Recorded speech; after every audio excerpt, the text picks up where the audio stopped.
안녕하세요. 남보라입니다. 오늘은 손편지 하나 갖고 왔습니다. 전쟁의 와중에 이 급한 마음을 보여주는 손편지인데 이 편지를 누가 썼을까요? 그리고 누구에게 썼을까요? 저는 왜 이것을 들고 나왔을까요? 지금부터 설명해 드리도록 하겠습니다.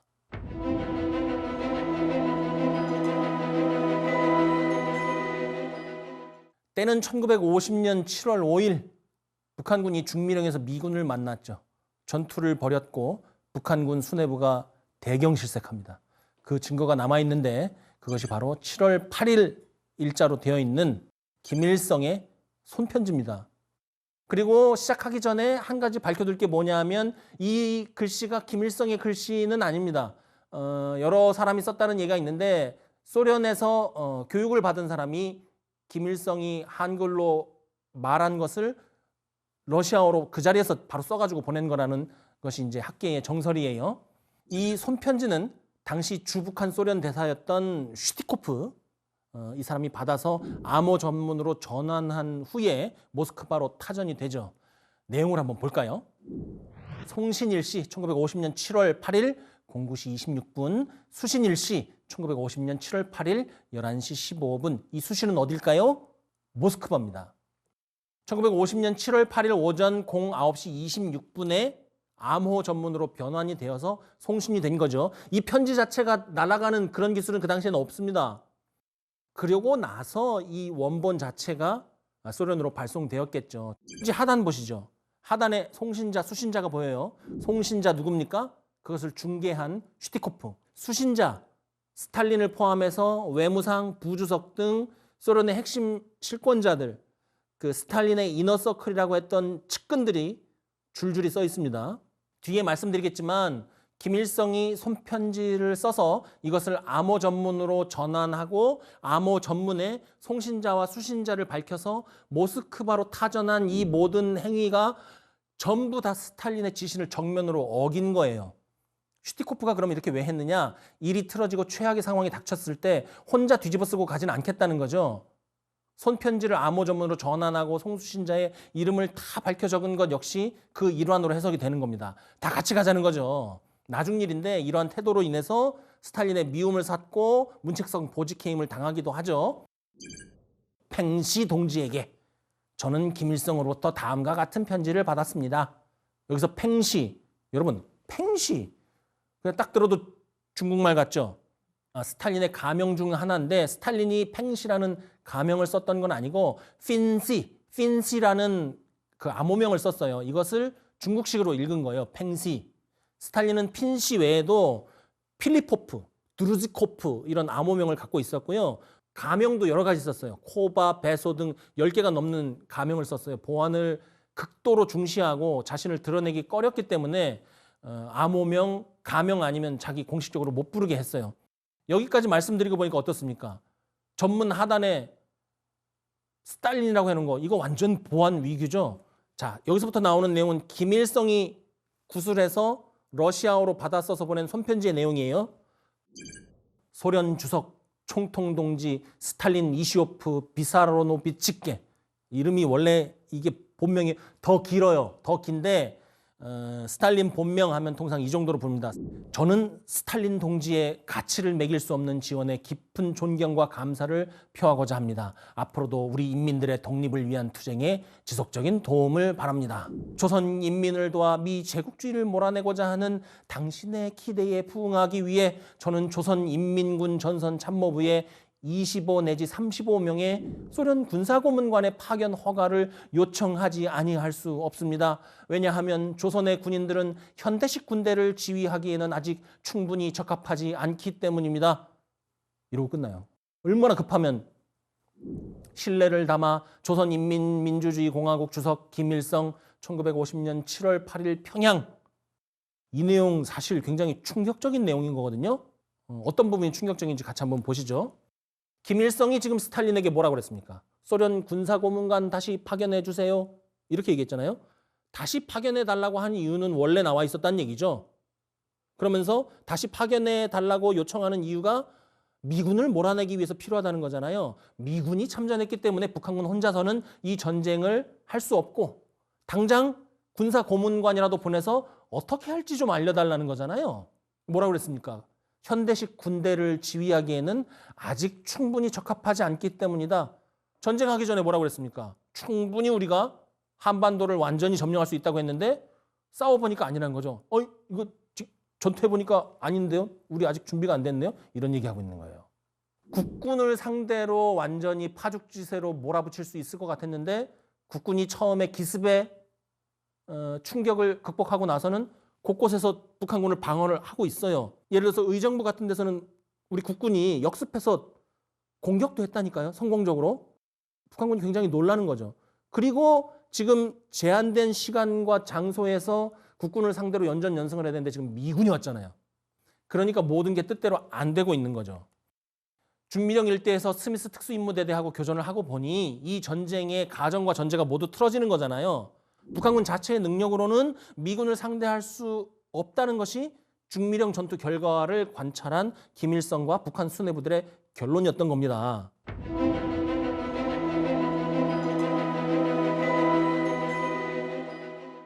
소련 군사고문관 얘기 몇 번 했는데 그 얘기 좀 해볼까요? 소련이 1945년 8월에 소련 제25군을 한반도 북쪽에 진주시키잖아요. 일본군 해체 과정에서. 그리고 이들 중 일부가 아예 눌러앉죠. 북한군 군사고문관 역할을 하기 위해서. 이 군사고문관, 소련 군사고문관은 제2차 세계대전을 경험한 우수한 인원들을 뽑아서 배치를 했어요. 1946년 8월에 문서 하나가 확인이 되는데 여기에 보면 소련 군사고문단의 규모가 장군 3명, 장교 343명 등이었어요. 그리고 여기에 또 뭐가 있냐면 부사관급 전문 교관, 부속 요원들이 있을 거 아니에요? 그러니까 한 300에서 500명가량이 북한에서 군사고문관 노릇을 했던 것이 아닌가 이렇게 추측을 할 수 있습니다. 북한군은 그러니까 초기에 소련 군사고문단이 만드는 것이 맞죠. 과언이 아닙니다. 군사고문관들은 소련군 구조 편제 교리를 북한군에 그대로 적용했죠.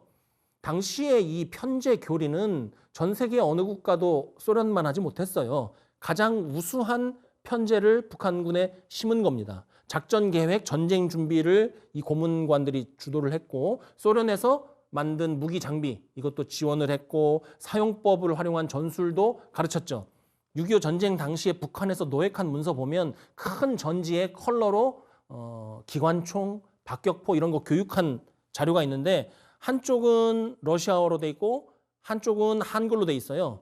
그러니까 이 소련군 군사 고문관들이 1차로 가르치고 이것을 가지고 북한에서 양성된 교관들이 예하 병력들을 가르쳤다는 얘기가 되죠. 기록이 하나 더 있는데 1948년 말이 되면 소련 군사고문관이 얼마나 늘어나냐면 2,000명까지 증강됩니다. 이때 군사고문관들이 뭐 했냐면 북한군 중대까지 갔어요. 중대까지 갔다는 건 뭡니까? 이때부터 전술에서 전략에 이르기까지 모든 계층에 있어서 전쟁 준비를 소련과 북한이 함께 했다는 거죠. 특히 전투 준비 태세 완비, 또 대부대 야외 전술 훈련 이런 것을 소련 군사고문단이 평가하고 지도한 내용이 공개된 비문에 많이 보입니다. 1949년에는요. 그래서 이 인원이 얼마나 되냐면 4,298명까지 늘어난다고 해요. 완전히 대거 투입된 거죠. 조기에 빨리 전쟁 준비를 완비하고 전쟁을 개시하기 위해서 그렇게 했을 것이라고 당연히 판단이 됩니다. 1950년이 됐을 때 스탈린이 갑자기 소련의 개입 흔적을 감추기 위한 공작을 시작을 해요. 1950년 3월이 되면 군사 고문관을 아까 그 4,200명에서 148명까지 줄여요. 다 빼는 거죠. 그리고 필수적으로 남아있는 요원들, 예를 들어서 그때 군사고문단장이 누구냐면 바실렙스키라는 전설적인 장군인데 이 사람들을 북쪽에 가서 잠적하라고 그래요. 그래서 6.25 전쟁 시작하기 직전에 연락을 끊고 고문관들이 다 잠적을 해요. 스탈린이 뭐라고 지시를 내리냐면 어떠한 연락도 서로 하지 마라. 수차례 강조합니다. 그런데 지금 이 편지는 뭐예요? 스탈린의 그 모든 노력을 허사로 만드는 거죠. 스탈린의 지시를 정면으로 어기면서까지 김일성이 군사 고문관을 보내달라는 연락을 한 거잖아요. 그 군사 고문단 보낸 거 숨기려고 그렇게 노력했는데 편지에다가 군사 고문단 보내달라고 써놨고 그걸 암호 전문으로 번역한 다음에 자기 이름 딱 써갖고 보내놨네. 스탈린 이때 화 많이 났을 것 같아요. 김일성 북한 수뇌부는 어땠을까요? 처음에 자신이 있었겠죠. 한반도를 침략해서 2, 3주 만에 전쟁을 끝내겠다고 호언장담을 했잖아요. 미국은 개입하지 않을 것이고 침략하자마자 국군은 붕괴될 것이며 남한 내부에서 공산봉기가 일어날 것이라고 얘기를 했는데 아무것도 일어나지 않았어요. 침략하자마자 미국이 개입했고 국군이 곳곳에서 이합집산해서 저항하고 있고 공산혁명 안 일어났죠. 그리고 스미스 특수임무부대가 중미령에서 등장하자마자 자신이 가장 믿었던 직접 부대기를 달아서 보냈던 제105 전차사단과 제4보병사단이 멈췄잖아요. 지금 사실은 그렇지 않을까요? 미군이 왜 중미령에 있는지, 이 부대가 단지, 나머지 부대는 언제 어디서 들어올지, 이 부대들이 오히려 역습을 가한다면 어떻게 할지, 혹시 2차 세계대전 때처럼 태평양 전쟁 때처럼 어디선가 상륙한다면 어떡하지? 정신이 없겠죠. 슈티코프가 전문 말미에 메모를 이렇게 써놨어요. 북한 수뇌부가 승리의 자신감을 잃고 모스크바의 지침만 기다리고 있습니다요. 이렇게. 스탈린은 결국 그래서 어떻게 하느냐. 어쩔 수 없이 군사고문관 다시 보내. 여기 내가 그렇게 연락하지 말랬더니 그냥 보내 그냥. 이렇게 얘기를 했습니다.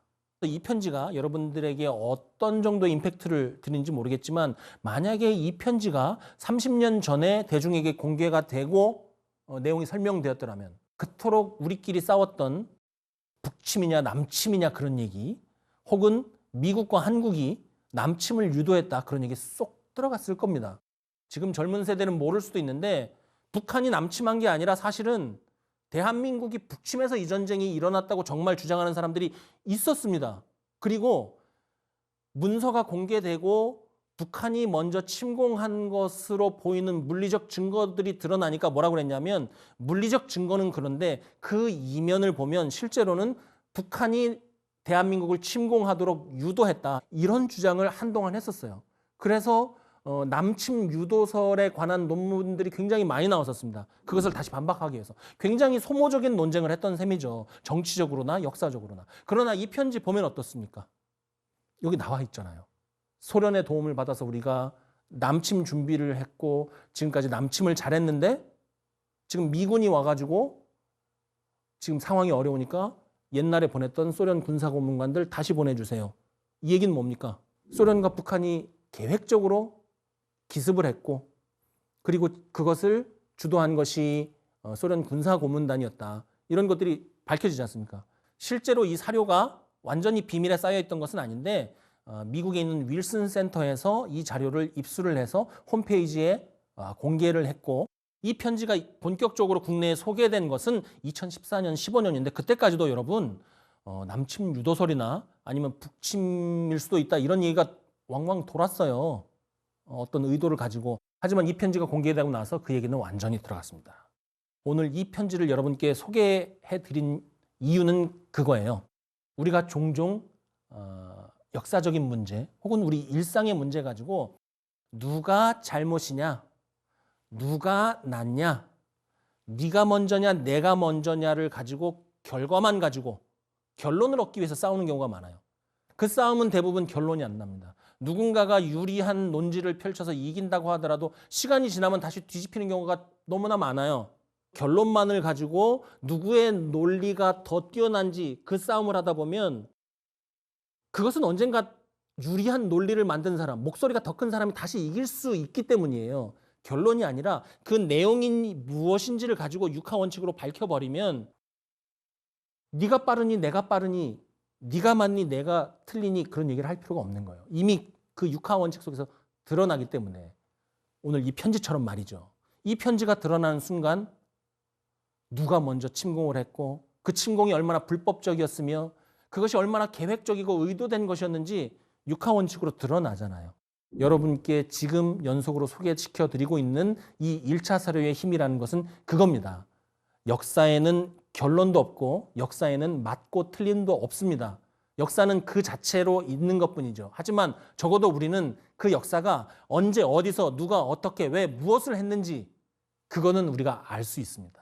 바로 여러분께 이 편지를 소개시켜드리고 있는 이유이죠.